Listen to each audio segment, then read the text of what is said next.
യുഎസിൽ ജന്മാവകാശ പൗരത്വം നിർത്തലാക്കാനുള്ള president Donald ട്രംപിന്റെ ഉത്തരവ് കോടതി തടഞ്ഞിരിക്കുകയാണ്. ട്രംപിന്റെ എക്സിക്യൂട്ടീവ് ഉത്തരവ് ഭരണഘടനാ വിരുദ്ധമാണെന്ന് നിരീക്ഷിച്ച കോടതി ഇത് രാജ്യവ്യാപകമായി നടപ്പാക്കുന്നത് തടഞ്ഞു. സാൻ ഫ്രാൻസിസ്കോയിലെ 9ാമത് യുഎസ് സർക്യൂട്ട് കോർട്ട് ഓഫ് അപ്പീൽസിന്റേതാണ് ഉത്തരവ്. 3-2 ഭൂരിപക്ഷത്തിലാണ് കോടതിയുടെ ഉത്തരവ്. എന്തായിരുന്നു ട്രംപിന്റെ എക്സിക്യൂട്ടീവ് ഉത്തരവെന്ന് നോക്കാം. പ്രസിഡന്റ് സ്ഥാനമേറ്റെടുത്തതിന് പിന്നാലെ ജനുവരി 20-നാണ് ഡൊണാൾഡ് ട്രംപ് ജന്മാവകാശ പൗരത്വത്തിലെ ചില വ്യവസ്ഥകൾ നിർത്തലാക്കാനായി എക്സിക്യൂട്ടീവ് ഉത്തരവിൽ ഒപ്പുവെച്ചത്. അമേരിക്കൻ പൗരത്വത്തിന്റെ അർത്ഥവും മൂല്യവും സംരക്ഷിക്കാനാണ് എക്സിക്യൂട്ടീവ് ഉത്തരവെന്നായിരുന്നു ട്രംപിന്റെ അവകാശവാദം. ട്രംപിന്റെ എക്സിക്യൂട്ടീവ് ഉത്തരവ് പ്രധാനമായും 2 കാര്യങ്ങളാണ് ലക്ഷ്യമിട്ടത്. ഒന്ന്, യുഎസിൽ അനധികൃതമായി താമസിക്കുന്ന ഒരു സ്ത്രീക്ക് ഒരു കുട്ടി ജനിക്കുകയും കുട്ടിയുടെ പിതാവ് യുഎസ് പൗരനോ സ്ഥിര താമസക്കാരനോ അല്ലെങ്കിൽ ആ കുട്ടിക്ക് പൗരത്വം ലഭിക്കില്ല. 2, വിദ്യാർത്ഥി visa, work visa, tourist visa തുടങ്ങിയ താൽക്കാലിക വിസകളിൽ യുഎസിൽ താമസിക്കുന്ന ഒരു സ്ത്രീക്ക് ഒരു കുട്ടി ജനിക്കുകയും കുട്ടിയുടെ പിതാവ് യുഎസ് പൗരനോ സ്ഥിര താമസക്കാരനോ അല്ലെങ്കിൽ ആ കുട്ടിക്ക് പൗരത്വം ലഭിക്കില്ല. ഉത്തരവ് 30 ദിവസത്തിന് ശേഷം പ്രാബല്യത്തിൽ വരുമെന്നായിരുന്നു പ്രഖ്യാപനം. 1868 അംഗീകരിച്ച 14ാം ഭേദഗതി പ്രകാരം മാതാപിതാക്കളുടെ ഇമിഗ്രേഷൻ സ്റ്റാറ്റസ് പരിഗണിക്കാതെ തന്നെ യുഎസിൽ ജനിക്കുന്ന എല്ലാവർക്കും പൗരത്വം സ്വയമേവ നൽകും.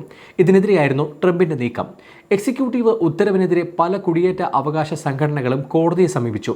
എക്സിക്യൂട്ടീവ് ഉത്തരവ് ഭരണഘടനയുടെ 14ാം ഭേദഗതിയുടെ ലംഘനമാണെന്ന് അവർ വാദിച്ചു. പല ഫെഡറൽ കോടതികളും ഉത്തരവ് നടപ്പാക്കുന്നത് തടഞ്ഞതോടെ ട്രംപ് ഭരണകൂടം സുപ്രീം കോടതിയെ സമീപിച്ച് അനുകൂല വിധി നേടി. പ്രസിഡന്റിന്റെ ഉത്തരവ് തടയാൻ ഫെഡറൽ ജഡ്ജിമാർക്ക് അധികാരമില്ലെന്നായിരുന്നു സുപ്രീം കോടതിയുടെ ഉത്തരവ്. എന്നാൽ ജന്മാവകാശ പൗരത്വം നിർത്തലാക്കുന്നതിന്റെ നിയമസാധുതയെക്കുറിച്ച് കോടതി പരാമർശിച്ചില്ല. എന്താണ് ഇപ്പോഴത്തെ കോടതി വിധി എന്ന് നോക്കാം. ന്യൂഹാംഷെയറിലെ ജില്ലാ കോടതി നേരത്തെ പുറപ്പെടുവിച്ച ഉത്തരവ് ശരിവെച്ചുകൊണ്ടാണ് ഇപ്പോൾ അപ്പീൽ കോടതി ഉത്തരവിറക്കിയത്. ഭരണഘടനയുടെ 14ാം ഭേദഗതിക്ക് വിരുദ്ധമാണ് ഈ നീക്കമെന്ന് കോടതി ചൂണ്ടിക്കാട്ടി. യുഎസ് മണ്ണിൽ ജനിക്കുന്ന എല്ലാവർക്കും പൗരത്വം ഉറപ്പാക്കേണ്ടതാണ് 14ാം ഭേദഗതി.